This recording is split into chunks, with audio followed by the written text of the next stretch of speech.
Hello students, this is the third chapter of your English grammar, transformation of sentences.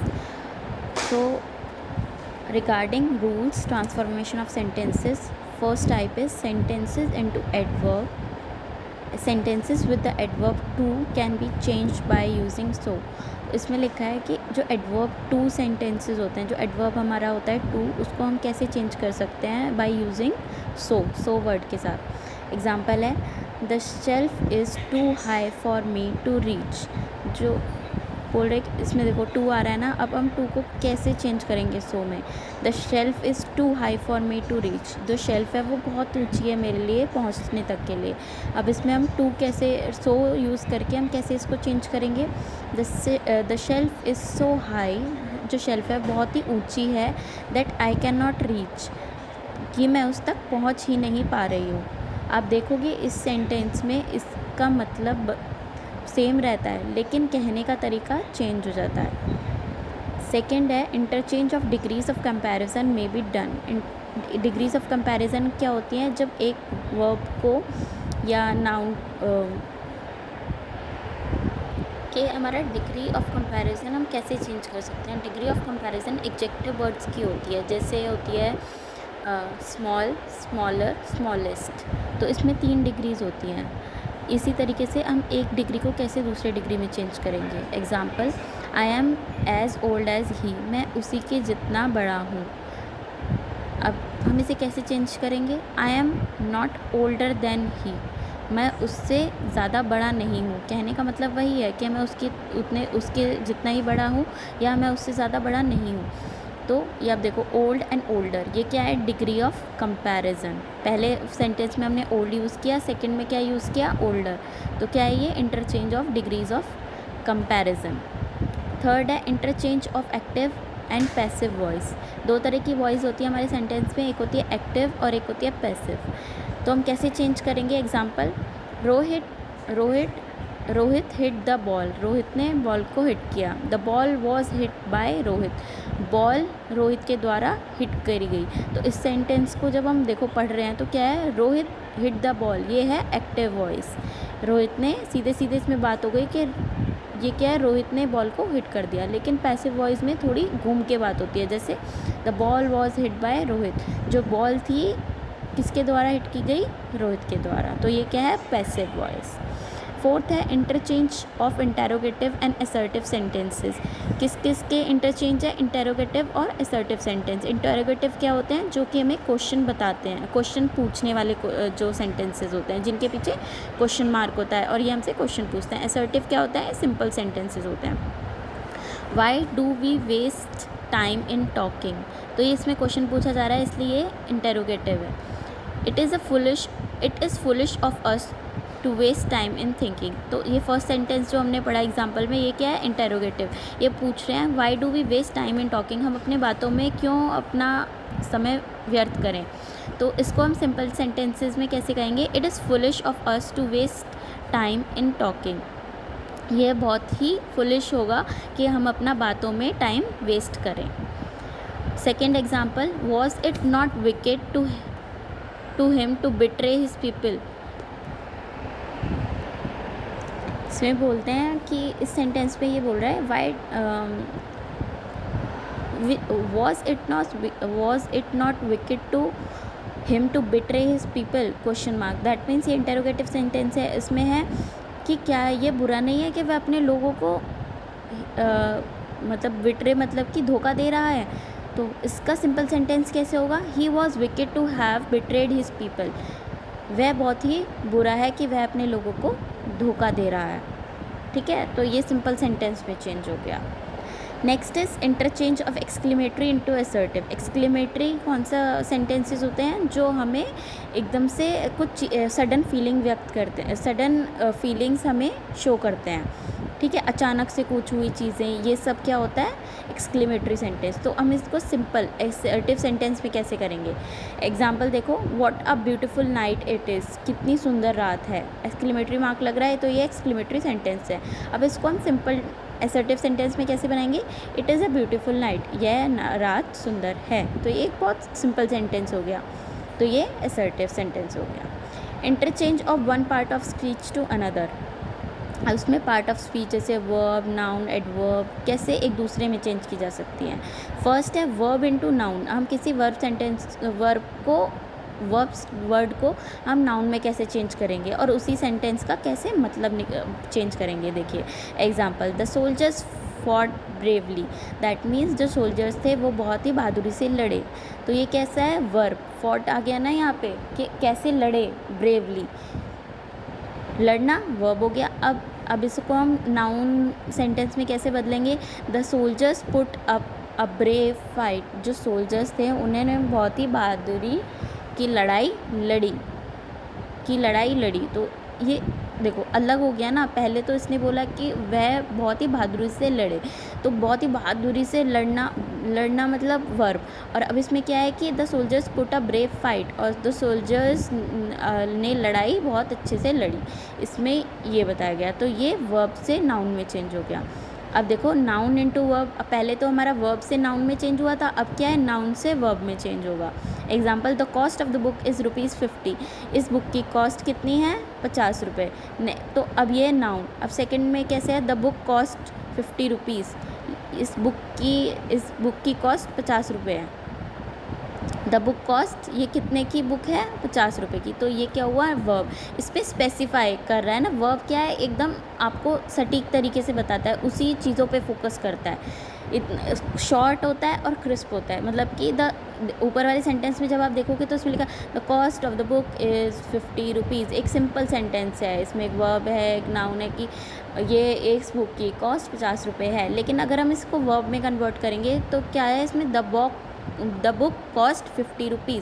सीधा सीधा बता दिया कि बुक कितने की पड़ी, 50 रुपये की।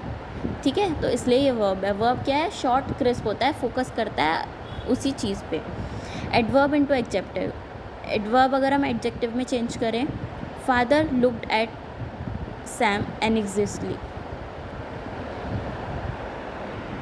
देखो तो इसमें एग्जाम्पल है, फादर लुक्ड एट सैम एनएग्जिस्टली, मतलब कि पिता ने सैम की तरफ देखा बहुत ही चिंतित रूप से। अब इसको एडवर्ब से एडजेक्टिव, देखो ज़्यादा डिफरेंस नहीं होता। कभी भी जब हम ट्रांसफॉर्मेशन ऑफ सेंटेंसेस पढ़ते हैं ना, तो इनमें ना मतलब जो होता है वो सेम रहता है, बस कहने का तरीका बदल जाता है। जैसे इसमें देखेंगे, father gave Sam an exist look. मतलब पहले क्या था, उसने उसे चिंतित रूप से देखा। फिर father gave Sam an exist look, तो फादर ने सैम को एक चिंता भरा लुक दिया, मतलब कि उससे चिंता से भरे हुए चेहरे से देखा। तो सेम ही रहता है, बस थोड़े वर्ड्स जो होते हैं वो डिफरेंट हो जाते हैं। Second, adverb into noun. अब हम एडवर्ब इनटू नाउन करेंगे तो कैसे होगा, father looked at Sam anxiously. देखो फर्स्ट तो सेम ही है, एडवर्ब ही था, father looked at Sam anxiously, उन्हें चिंता के रूप से देखा। फिर क्या, father looked at Sam with anxiety. Anxiety मतलब चिंता से देखा। Father looked at Sam with, चिंता से उसने देखा उसकी तरफ, सैम के बाद पहले तो उसे लुक दिया उस तरीके का कि एनएग्जिस्टली के इस तरीके से देखा कि चिंता व्यक्त कर रहे हैं। फिर उसके कि बिल्कुल चिंता से देखा, चिंता के तरीके से देखा और चिंता से देखा। तो थोड़ा सा ही डिफरेंस होता है, बाकी सेम ही रहता है।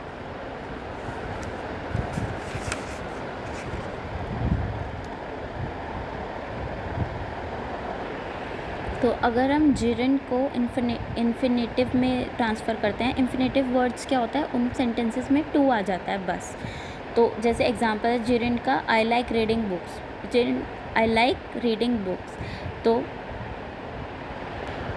तो एक्चुअली जिरेंट क्या होते हैं, क्रियावाचक संज्ञा होते हैं, जिसमें काम करता हुआ दिखाई दे रहा है, मतलब काम करता, रीडिंग मतलब कॉन्टिन्यूस है ना, तो इसलिए इन्फिनेटिव में टू आ जाते हैं। वो एक चीज़ को बताता है कि हाँ क्या पसंद है, टू लग जाता है उसमें कि यूजुअली उसे क्या पसंद है। तो इस तरीके से हम कैसे देखते हैं, example, I like reading books. तो ये जिरेंड है, तो ये क्या है, रीडिंग बुक्स एक कॉन्टिन्यूस बता रहा है, क्रियावाचक कि क्या करना पसंद है। तो अब इसको हम कैसे इन्फिनेटिव में चेंज करेंगे, टू लगा के, टू के साथ फर्स्ट फॉर्म आती है तो लिख देंगे I like to read books. ठीक है, प्लेसिंग सेकेंड है, मतलब नेक्स्ट है placing there at the beginning of sentence and reversing position of the subject and verb. अब हम सेंटेंस को बहुत तरीके से बदल सकते हैं। इसमें एक तरीका होता है, अगर देयर को हम फर्स्ट लेटर बना दें सेंटेंस का और रिवर्स कर दें पोजीशन सब्जेक्ट की और वर्ब की। जैसे सब्जेक्ट के देखो एग्जांपल्स से देखो, example children were playing in the garden. तो सब्जेक्ट क्या है जिसके बारे में बात हो रही है, चिल्ड्रन के बारे में, और वर्ब क्या है इसमें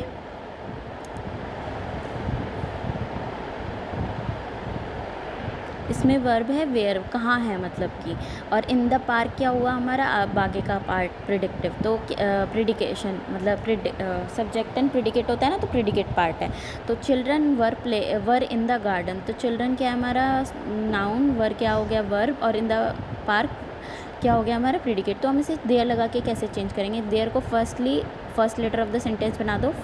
तो फर्स्ट में लिखेंगे देयर, फिर उसके बाद सब्जेक्ट और वर्ब को चेंज कर दो अब आपस में। तो फर्स्ट पहले क्या था, सब्जेक्ट पहले था और वर्ब बाद में। अब क्या करेंगे हम, वर्ब को पहले लगा देंगे देयर वर, और उसके बाद लगा देंगे सब्जेक्ट, मतलब कि हमारा चिल्ड्रन। इन द पार्क को हम ऐसे ही रहने देंगे। तो इस तरीके से हम देयर लगा के भी सेंटेंसेस चेंज कर सकते हैं। Beginning the sentence with it followed by tenses of verb, the subject or direct object, and create a second half of the sentence that begins with whom, वो और what। तो इसमें बोल रहा है बिगिन द सेंटेंस। अगर हम किसी सेंटेंस को चेंज करना चाहते हैं किस एग्जाम्पल से देखेंगे, तो पहले क्या है, सबसे पहले सेंटेंस का जो फर्स्ट वर्ड होना चाहिए वो इट होना चाहिए, followed by tenses of verb. उसके बाद क्या लगाओ कि टेंसेज ऑफ वर्ब लगा दो कि टेंसेस ऑफ वर्ब क्या होता है, वॉज, इज़, ये सब। द सब्जेक्ट, उसके बाद सब्जेक्ट लगाओ, उसके बाद क्या लगाओ, और डायरेक्ट ऑब्जेक्ट या फिर कोई डायरेक्ट ऑब्जेक्ट हो वो। And then create a second half of the sentence that begins with who, whom और एंड दैट। उसके बाद क्या करो, जब तुम्हारा ये लग जाए कि फर्स्ट लेटर इट हो जाए, सेकंड हो जाए टेंसेस ऑफ वर्ब, थर्ड हो जाए सब्जेक्ट या फिर कोई डायरेक्ट ऑब्जेक्ट दे रखा हो, और उसके बाद जो सेकंड हाफ सेंटेंस बचता है उसको क्या करो, हु से स्टार्ट करो। जैसे एग्जांपल्स देखते हैं, the dog ate the bone. ये क्या है, एक सेंटेंस है, क्या है, डॉग हड्डी खा रहा है। तो इसको हम कैसे चेंज कर सकते हैं, इसमें सबसे पहले क्या लगाओ, इट लगाओ, इट। उसके बाद क्या लगाओ, टेंसेस ऑफ वर्ब, क्या है इसमें, वॉज, क्योंकि डॉग एक है, ठीक है। एट हमारा क्या था, डॉग एट द बोन, मतलब डॉग खा चुका है। एट मतलब कि पास्ट, तो पास्ट के लिए हम क्या यूज़ करते हैं, डॉग सिंगल है तो हम वॉज यूज़ करेंगे, इट वॉज। उसके बाद हम क्या लगाएंगे, सब्जेक्ट या डायरेक्ट ऑब्जेक्ट, किसके बारे में बात हो रही है, डॉग के बारे में, तो हम क्या लगाएंगे, it was the dog who ate the.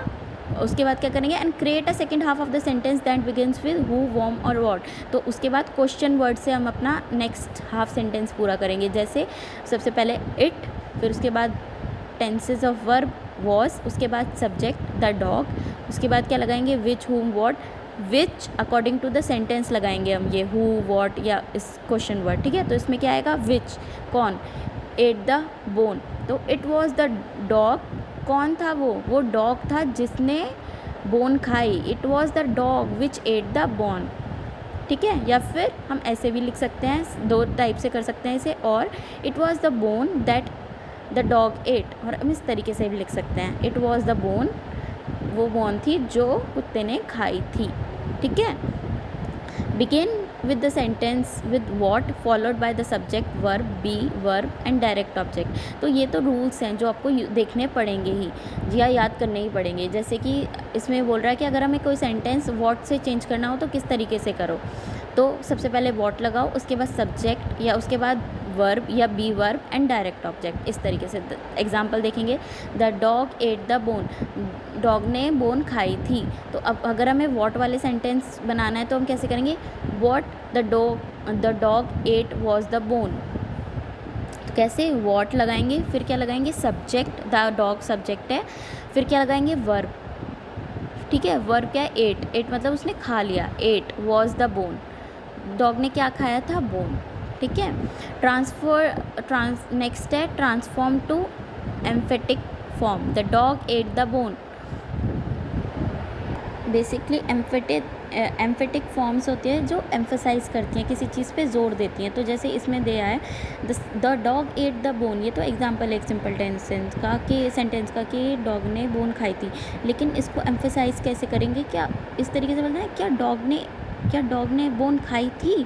तो हम किसी चीज़ पे एम्फसाइज कर रहे हैं, मतलब कि जोर डाल रहे हैं। तो ये कैसे लिखेंगे, the dog did eat the bone, क्या कुत्ते ने बोन खाई थी, ये है फुल स्टॉप। क्वेश्चन मार्क नहीं होगा, बट यहाँ पे हम क्या है, जोर दे रहे हैं, मतलब हम पूछ तो रहे हैं लेकिन क्वेश्चन के फॉर्म में नहीं, सिंपल सेंटेंस के फॉर्म में।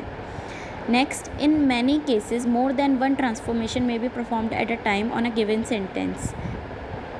इन बहुत सारे केसेस में एक से ज़्यादा ट्रांसफॉर्मेशन भी परफॉर्म की जाती है एक टाइम पे, ठीक है। Example, did Raj give a ring to Anu, क्या राज ने रिंग दी थी अनु को, क्वेश्चन मार्क। तो अब इसी तरीके से हम देखो तो कैसे ट्रांसफॉर्म कर रहे हैं। Was it Raj who gave a ring to Anu, क्या वो राज ही था जिसने अनु को रिंग दी थी।